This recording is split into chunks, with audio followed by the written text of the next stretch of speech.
I'm glad you've joined us for today's episode of the Attic Fables podcast.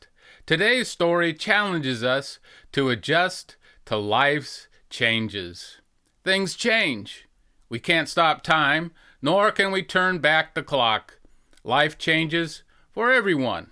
When things change, our only option is to adjust to the changes. That's what happened with Toni and his Italian deli.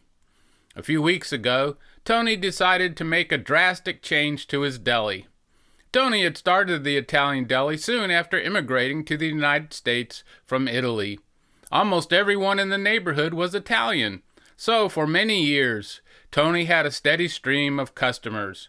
In those days, Toni couldn't keep enough salami, pepperoni, or mozzarella in stock. People came from all over town to buy his specialty Italian foods, but not anymore. Through the years, the neighborhood had changed.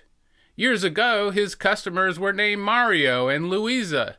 Now they were Jose and Angelica. Toni thought he would go out of business until he went to visit his friend Vinny. Vinny had an Italian deli in the next town. When Toni arrived at Vinnies Deli, he couldn't believe his eyes. Vinnies Deli had a new sign that said International Grocery. "Ciao," Toni said to Vinny as he entered the store. "Hola," Vinny said with a huge grin. "How do you like it?" Toni looked around. Vinny had stocked his shelves with new products. Next to the cans and jars of imported Italian products were products made by Goya and La Victoria. The pasta and macaroni had been replaced by bags of rice, cornmeal, dried beans, and tortillas. "Business is better than ever, Toni. How's your deli doing?" Vinny's question made Toni think. He didn't want to lose his deli. It was his life. Toni watched Vinny's customers make substantial purchases. He realized that if he changed the kinds of products in his deli, he could have the same kind of success. Toni asked his Latino and Asian customers what kind of products they liked. And over the next few weeks, Toni restocked his deli with products his new customers wanted. At first, a few of Toni's old-time friends and customers complained, and Toni, more than any of them, was unhappy with the changes. He longed for the good old days when Louisa and Frankie and Gina were his regular customers. But Toni had to face reality.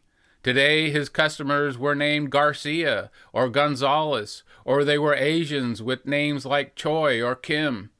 Toni didn't even know some of the items on his shelves, but he did know that business was better than ever. Toni finished putting the case of hot sauce on the shelf and looked around at his newly stocked deli. He sighed, shrugged his shoulders, folded the cardboard box for recycling. The old saying is true, he thought to himself. There's nothing as permanent as change. I'm Steve Lorenz, and I'm just trying to keep up with the changes. I hope that you've enjoyed today's episode of the Attic Fables podcast, and I want everyone to remember that no matter who you are, no matter where you're from, no matter what you've done, God loves you.